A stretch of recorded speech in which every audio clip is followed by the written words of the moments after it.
ഓശാന ഞായറാഴ്ച. ഈശോ ഏകനാണ്, അവൻ രക്തത്തിൽ കുളിച്ചിരിക്കുന്നു. ഒപ്പം അവനൊരു സ്ട്രഗിൾ, ഒരു സമരത്തിന് ശേഷമാണ് വരുന്നത്. ഈ യോദ്ധാവ് രക്തം വീഴ്ത്തി വിജയം സമ്മാനിക്കും. പക്ഷേ ഈശോയിലേക്ക് എത്തുമ്പോൾ വീഴുന്നത് അവൻ്റെ തന്നെ രക്തമാണ്. പ്രപഞ്ചം അതിന് രാജാവിനെ തിരിച്ചറിയുന്നു. അവർ കാത്തിരുന്നത് ഒരു രാഷ്ട്രീയ വിമോചകനെയാണ്, ഒരു ദൃശ്യമായ വിജയമാണ്. അതാണ് പറ്റിപ്പോയത്. ഇസ്രായേൽ കാത്തിരുന്നത് പൊളിറ്റിക്കൽ ലിബറേഷനും അവർ കാത്തിരുന്നത് പൊളിറ്റിക്കൽ മെസ്സയായിരുന്നു. അങ്ങനെ കാത്തിരുന്നുകൊണ്ട് തന്നെ ഈ മിശിഹായെ അവർക്ക് മനസ്സിലാക്കാൻ, തിരിച്ചറിയാൻ കഴിയാതെ പോയി.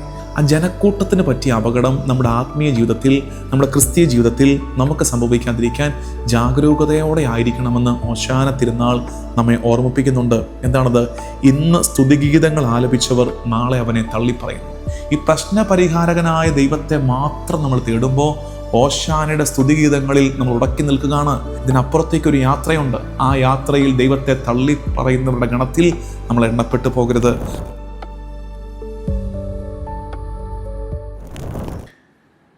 ഈശോ മിശിഹായ്ക്ക് സ്തുതിയായിരിക്കട്ടെ. മാർച്ച് 29 ഞായർ, നോമ്പിൻ്റെ 7-ാം ഞായർ, ഓശാന ഞായറാഴ്ച. എല്ലാവർക്കും ഓശാന തിരുനാളിൻ്റെ മംഗളങ്ങൾ, പ്രാർത്ഥനകൾ സ്നേഹപൂർവ്വം നേരുകയാണ്. ഇന്ന് ബ്ലസ് 364ൻ്റെ ഈ ചെറിയ എപ്പിസോഡിൽ അതാദ്യമേ പറയുന്നത്, this is going to be too short. വളരെ ചെറിയ ഒരു ചിന്ത പങ്കുവയ്ക്കുന്നേ ഉള്ളൂ. കാരണം ഓശാനയുടെ തിരുക്കർമ്മങ്ങളുടെ ഒരു വ്യാഖ്യാനം, എസ്പെഷ്യലി വാതിൽ മുട്ടി തുറക്കുന്ന, കുരിശുകൊണ്ട് ദേവാലയത്തിൻ്റെ ഹന്നാൻ വാതിൽ മുട്ടി തുറന്ന് അകത്ത് കയറുന്ന ആ കർമ്മത്തിൻ്റെ ഒരു ഡീറ്റെയിലിംഗ് ഇതിൻ്റെ പിന്നാലെ ഒരു വീഡിയോ ആയിട്ട് നിങ്ങളിലേക്ക് എത്തും. അതാണ് കുറേ കൂടെ ആ ഓശാന കർമ്മങ്ങളുടെ ഒരു എക്സ്പ്ലനേഷനായിട്ട് വരുന്നത്. ഇത് നമ്മുടെ ഇന്നത്തെ 4 വായനകളിലൂടെയുള്ള ഒരു യാത്ര. നമ്മൾ വേഗം ഒന്ന് ധ്യാനിച്ചു പോകുന്നു. ഓശാനയുടെ ആ ടിപ്പിക്കൽ മെസ്സേജ് ഉണ്ടല്ലോ, സമാധാനത്തിന് രാജാവ്, കഴുതപ്പുറത്തേറി വരുന്നവൻ, അത്തരം കാര്യങ്ങളല്ലാതെ ഇതിൻ്റെ ഒരു കണക്ഷൻ, പ്രത്യേകിച്ച് പഴയ നിയമ വായനകൾ 2 സുവിശേഷവും തമ്മിലുള്ള ഒരു കണക്ഷനാണ് ഇന്നത്തെ നമ്മുടെ ബ്ലസ് 364.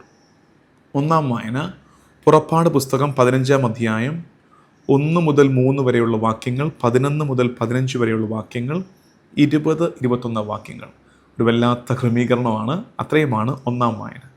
2-ാമത്തെ വായന ഏശയ്യാ പ്രവാചകൻ്റെ പുസ്തകം 62-ാം അധ്യായം 10 മുതൽ 12 വരെയുള്ള വാക്യങ്ങൾ, 63-ാം അധ്യായം 1 മുതൽ 4 വരെയുള്ള വാക്യങ്ങൾ. അത് കണ്ടിന്യൂവേഷനാണ്. ലേഖനം ഗലാത്യ ലേഖനം 4:12 മുതൽ 20 വരെ. സുവിശേഷം ലൂക്കാ സുവിശേഷം 19-ാം അധ്യായം 28 മുതൽ 40 വരെയുള്ള വാക്യങ്ങൾ. ഇന്ന് നമ്മൾ ഈ 4 വായനകളിലേക്ക് പ്രവേശിക്കുന്നതിന് മുമ്പ് ഈ ദിവസങ്ങളിലൊക്കെ ഞാൻ കണ്ട ഒരു ആർട്ടിക്കിൾ, അതിന് ജസ്റ്റ് ഒന്ന് മെൻഷൻ ചെയ്യുകയാണ്. പ്രത്യേകിച്ച് പ്രവാസികൾ നിങ്ങൾ കേൾക്കാൻ വേണ്ടിയിട്ടാണ്. അതിൽ കണ്ടത് അത് ക്വൈറ്റ് കൺവിൻസിങ് ആയിട്ട് എനിക്കും തോന്നി. അതായത് നമ്മൾ ഓശാന ഞായറിന് അതിൻ്റെ ഇംഗ്ലീഷ് എന്ത് പറയും? Palm Sunday. അതിനെക്കുറിച്ച് പറഞ്ഞിരിക്കുകയാണ്. Why should we use palm Sunday? Why can't we say Oshana Sunday? Oshana മലയാള വാക്കല്ലല്ലോ. അതുകൊണ്ട് ഓശാന സൺഡേ എന്ന് തന്നെ ഉപയോഗിച്ചുകൂടെ? പാം സൺഡേ എന്ന് പറയുമ്പം ഏതോ പനയോല എടുത്ത് ഓശാന പാടിയവർ ഇട്ട പേരായിരിക്കും പാം സൺഡേ. അതിനേക്കാൾ കുറേ കൂടെ ബിബ്ലിക്കൽ, കുറേ കൂടെ മീനിങ് ഫുൾ ഓശാന സൺഡേ എന്ന് തന്നെയല്ലേ? അതുകൊണ്ട് നിങ്ങൾ പരസ്പരം ആശംസകളെ അയക്കുകയും നിങ്ങൾ സംസാരിക്കുകയും ചെയ്യുമ്പോൾ ഇംഗ്ലീഷിലാണ് നിങ്ങളിത് പറയുന്നതെങ്കിൽ try to keep it as Hosanna Sunday. ഇത് ഓശാനയ്ക്ക് മാത്രമല്ല, ഇനി വരാൻ പോകുന്ന പെസഹ, മോണ്ടി തേഴ്സ്ഡേ എന്ന് പറയാൻ നിൽക്കണ്ട. കാരണം പെസഹ എന്നുള്ള വാക്ക് മലയാളമല്ല. അതുകൊണ്ട് പെസഹ തേഴ്സ്ഡേ എന്ന് തന്നെ പറയാൻ ശ്രമിക്കുക. അത് കുറേ കൂടെ എനിക്കത് കൺവിൻസിങ് ആയിട്ട് തോന്നി. എൻ്റെ ആശയമല്ല കേട്ടോ, ഞാൻ ഈ ദിവസങ്ങളിലൊക്കെ കണ്ടതാണ്. അത്തരം മെസ്സേജുകൾ കണ്ടു, നല്ലതായിട്ട് തോന്നി, അത് അപ്രീഷിയേറ്റ് ചെയ്യണമെന്ന് തോന്നി. അതുകൊണ്ട് നിങ്ങൾക്കത് കൺവിൻസിങ് ആണെന്ന് തോന്നുന്നുണ്ടെങ്കിൽ അത് ഏറ്റെടുക്കുക. ഇനി നമുക്ക് 1-ാം വായനയിലേക്കും 2-ാം വായനയിലേക്കും ആദ്യം പ്രവേശിക്കാം. 1-ാം വായനയിൽ നമ്മൾ കാണുന്നത് പുറപ്പാട് പുസ്തകം 15-ാം അധ്യായത്തിൽ നമ്മൾ കാണുന്ന കാഴ്ച, ചെങ്കടൽ കടന്നതിൻ്റെ സന്തോഷത്തിൽ ഇസ്രായേൽ സമൂഹം ദൈവസ്തുതി ആലപിക്കുന്ന രംഗമാണത്. അതിനെക്കുറിച്ച് പറയുന്നത് Israel's first liturgy after the salvation from the bondage of Egypt. ഈജിപ്തിൻ്റെ അടിമത്തത്തിൽ നിന്ന് പുറത്തിറങ്ങിയിട്ട് ഇസ്രായേൽ ഉയർത്തുന്ന ആദ്യത്തെ ആരാധനയാണ്. അപ്പോൾ ആ ആരാധനയിൽ അവരുടെ സ്തുതിഗീതങ്ങളിൽ അവർ ദൈവത്തെ അവരുടെ യോദ്ധാവായി, അവരുടെ പോരാളിയായി അവതരിപ്പിക്കുന്നു. അവരെ സംബന്ധിച്ച് രക്ഷ എന്താണ്? രക്ഷ ഈ അടിമത്തത്തിൽ നിന്നുള്ള വിടുതലാണ്. ഡെലിവറൻസ് ഫ്രം ദ ഒപ്രഷനാണ് അവർക്ക് സാൽവേഷൻ, രക്ഷ. അപ്പോൾ ദൈവം അവർക്ക് യോദ്ധാവാണ്. അടിമത്തത്തിൽ നിന്നുള്ള വിടുതൽ അവർക്ക് രക്ഷയുടെ അനുഭവമാണ്. ഒപ്പം ശത്രു ആരാണ്? ശത്രു പുറത്ത്, ഈജിപ്ത്, ഫറവോ ശത്രു, എക്സ്റ്റേണൽ എനിമി. ഇതാണ് പുറപ്പാട് പുസ്തകത്തിൻ്റെ ആ പാറ്റേൺ, പ്രത്യേകിച്ച് ഈ ഭാഗത്തെ പുറപ്പാട് 15 പാറ്റേൺ എന്നോർക്കണം. അതായത് ദൈവം തൻ്റെ അധികാരമുള്ള കരം ഉപയോഗിച്ച് ഇവരെ വീണ്ടെടുക്കുന്നു, ശത്രുവിനെ പരാജയപ്പെടുത്തുന്നു. ഗ്രിഗറി ഓഫ് നൈസ, സഭാപിതാവായ ഗ്രിഗറി ഓഫ് നൈസ ഇതിനെക്കുറിച്ച് പറഞ്ഞിരിക്കുന്നത് ഫറവോയെ പാപമായി അവതരിപ്പിച്ചിരിക്കുന്നു. ഫറവോ ഇസ് സിൻ, ഈജിപ്ത് അടിമത്തം, ബോണ്ടേജ്. ഫറവോ പാപം, ഈജിപ്ത് അടിമത്തത്തിൻ്റെ ഇടം, അടിമത്തത്തിൻ്റെ അവസ്ഥ. റെഡ് സീ, ചെങ്കടൽ, ബാപ്റ്റിസം. ചെങ്കടൽ ഒരു മാമോദീസ മുങ്ങിയത്. ഇതിനെ കണക്ട് ചെയ്യുകയാണ് ഇനി വരാനിരിക്കുന്നിലേക്ക്. അതായത് ഈ വചനഭാഗം it's pointing beyond itself. നമ്മൾ കണ്ട ഈജിപ്തിൽ നിന്ന് ഫറവോയുടെ കരാളഹസ്തങ്ങളിൽ നിന്ന് പുറത്തിറങ്ങുന്നു, ചെങ്കടൽ കടക്കുന്നു, ദൈവത്തെ സ്തുതിക്കുന്നു. ഇത് നമ്മൾ കാണുന്ന അത്രയും, പക്ഷെ ആ കാഴ്ചയ്ക്കപ്പുറത്ത് അതിനർത്ഥമുണ്ടെന്ന് തെളിയിക്കുകയാണ്. ഇനി രണ്ടാം വായനയിൽ യെശയ്യാ പ്രവാചകൻ്റെ പുസ്തകം 62 63 അധ്യായങ്ങൾ. 62-ാം അധ്യായത്തിൻ്റെ അവസാന ഭാഗം 10-ാം വാക്യം തൊട്ട് 63-ന്റെ 3-ാമത്തെ വാക്യം വരെയാണ് നമുക്കിന്ന് ഉള്ളത്. 4-ാമത്തെ വാക്യം വരെയാണ് ഇന്നുള്ളത്. അവിടെ ചില പ്രത്യേകതകൾ കാണാം. ഒന്ന്, രക്ഷ സമാഗതമായിരിക്കുന്നു. ബൈബിൾ ഉള്ളവർ ഒന്ന് വരച്ചിട്ടാൽ നല്ലതാണ്. 11-ാം വാക്യം, യെശയ്യാ 62:11, ഭൂമിയുടെ അതിർത്തികൾ വരെ കർത്താവ് പ്രഘോഷിക്കുന്നു. സിയോൻ പുത്രിയോട് പറയുക, ജെറുസലേമാണ് സിയോൻ, സിയോൻ പുത്രിയോട് പറയുക, ഇതാ നിന്റെ രക്ഷ വരുന്നു, ഇതാ നിന്റെ രക്ഷ വരുന്നു. Your salvation is near. നിന്റെ രക്ഷ വരുന്നു. ഇപ്പം രക്ഷ വരുന്നു എന്നൊക്കെ പറഞ്ഞിട്ട് നമ്മളിങ്ങനെ മുന്നോട്ട് വായിച്ചു വരുമ്പോൾ പിന്നെ കാണുന്നത് പെട്ടെന്നൊരു മാറ്റമാണ്. അതായത് വിജയഭേരി മുഴക്കി ഒരാൾ വരുന്നു, വിക്ടോറിയസ് വൺ. പക്ഷെ പ്രശ്നമുണ്ട് എന്നറിയാമോ? ഒന്ന്, അയാൾ ഏകനാണ്, എലോൺ. He's all Elon. ഒറ്റയ്ക്കാണ് അയാൾ വന്നിരിക്കുന്നത്. 2, അത് നിങ്ങൾ താഴേക്ക് വായിക്കണേ. താഴേക്ക് വായിക്കുമ്പോൾ അത് മനസ്സിലാകും.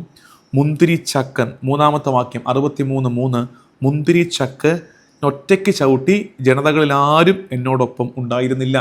അപ്പോൾ ഈ വിജയഭേരി മുഴക്കി വരുന്നവൻ അവൻ ഒറ്റയ്ക്കാണ്. 2, അവൻ രക്തത്തിൽ കുളിച്ചാണ് വരുന്നത്. കവേർഡ് ഇൻ ബ്ലഡ്, രക്തച്ചൊരിച്ചിലാണ് അവൻ്റെ ശരീരത്തിൽ കാണാൻ പറ്റുന്നത്. 3, അവനൊരു സ്ട്രഗിളിന് ശേഷമാണ്, ഒരു യുദ്ധം പോലെ ഒരു അനുഭവത്തിന് ശേഷമാണ് അവൻ വന്നിരിക്കുന്നത്.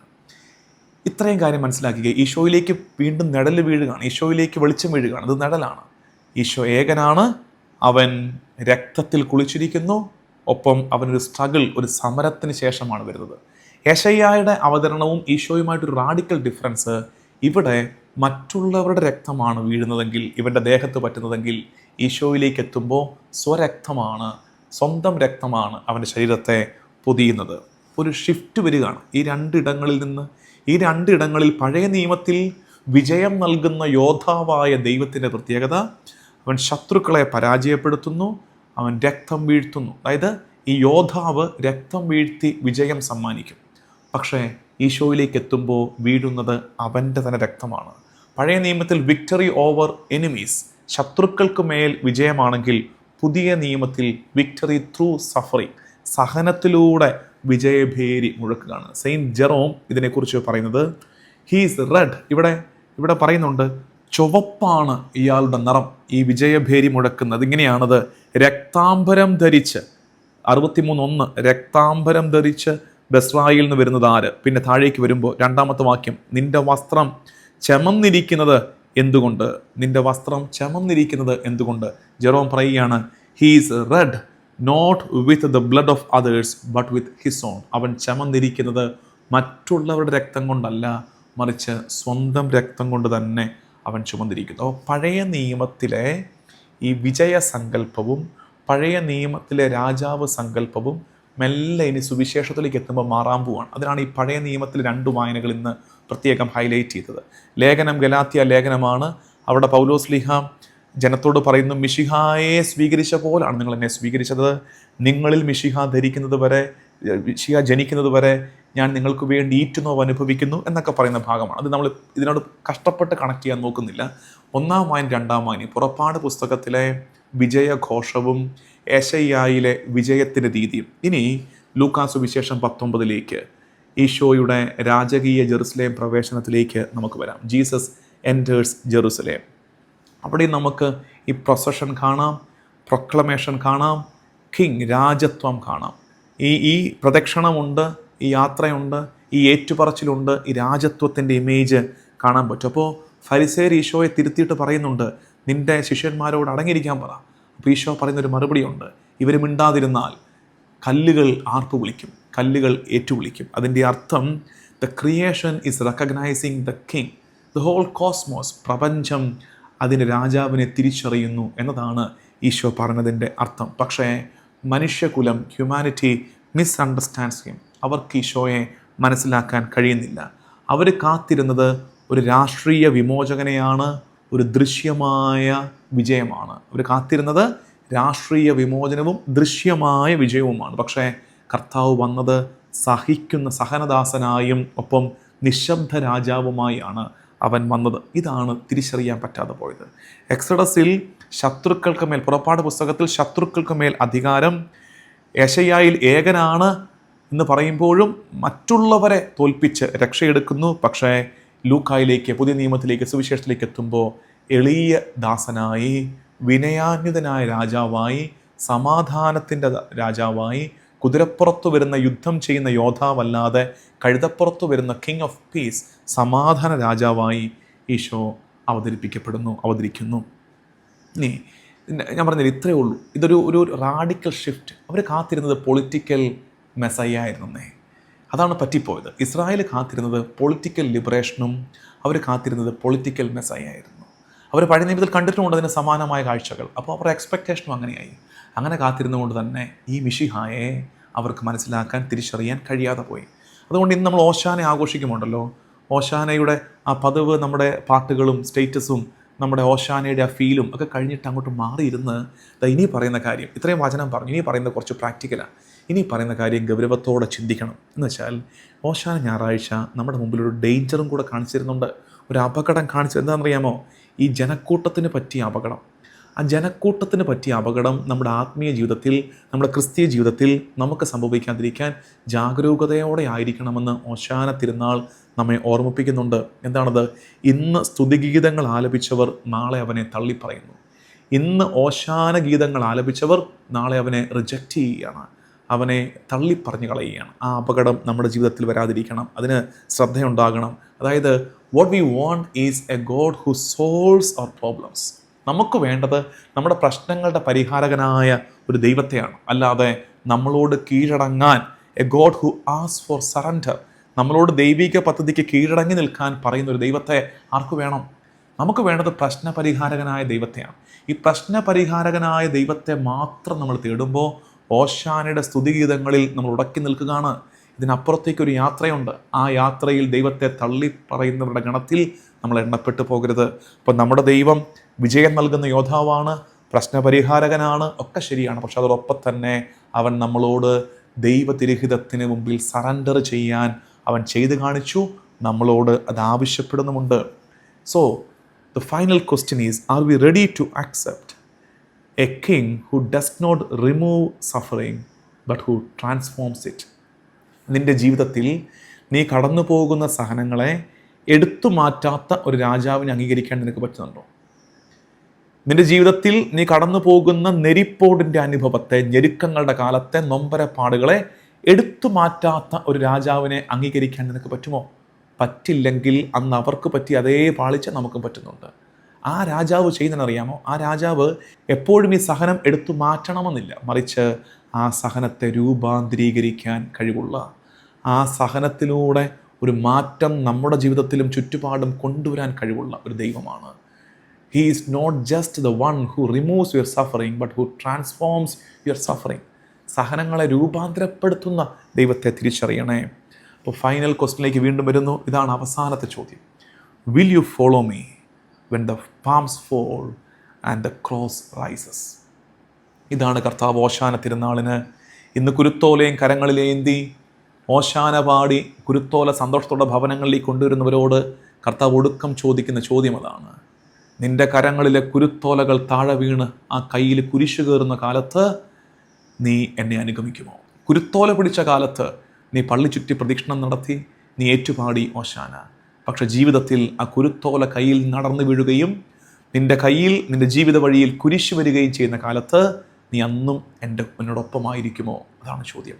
ഈ ഓശാന തിരുനാൾ കവാടമാണ്. പീഠാനുഭവാരത്തിലേക്ക് നമ്മൾ പ്രവേശിക്കുകയാണ്. ഞാൻ പറഞ്ഞതുപോലെ നമ്മുടെ ആ ലിറ്റർജിക്കൽ ആ പീഠാനുഭവ വാരത്തോടൊക്കെ ബന്ധപ്പെടുത്തി നമ്മുടെ തിരുക്കർമ്മങ്ങളുടെ വ്യാഖ്യാനമായി മറ്റൊരു വീഡിയോ വരുന്നുണ്ട്. ഇത് ഞാൻ just sticking to the scripture, വചനം വെച്ച് തന്നെ ഒന്ന് പറയാൻ ശ്രമിച്ചതാണ്. നമുക്ക് പ്രാർത്ഥിക്കാം. കർത്താവും ദൈവമായി ഈശോ മിശിഹായേ, കേവലം പ്രശ്നപരിഹാരകനായി മാത്രം നിന്നെ മനസ്സിലാക്കി, വിജയം നൽകുന്ന യോദ്ധാവായി മാത്രം നിന്നെ മനസ്സിലാക്കുമ്പോൾ ഞങ്ങൾ പഴയ നിയമത്തിൽ ഉടക്കിക്കിടക്കുകയാണെന്ന് ഞങ്ങൾ തിരിച്ചറിയട്ടെ. പഴയ നിയമം നിഴലും നീ അതിൻ്റെ പൂർത്തീകരണവുമാണ് തിരിച്ചറിഞ്ഞ് സഹനങ്ങളെ ഏറ്റെടുക്കാൻ ഞങ്ങളെ ഒരുക്കുന്ന കർത്താവെ നിന്നെ തിരിച്ചറിയാൻ ഞങ്ങൾ കഴിയട്ടെ. നമ്മുടെ കർത്താവ് ഈശോ മിശിഹായുടെ കൃപയും പിതാവായ ദൈവത്തിൻ്റെ സ്നേഹവും പരിശുദ്ധാത്മാവിൻ്റെ സഹവാസവും എന്നും എക്കാലവും കൂടെ ഉണ്ടായിരിക്കട്ടെ, ഇപ്പോഴും എപ്പോഴും എന്നേക്കും. ആമേൻ.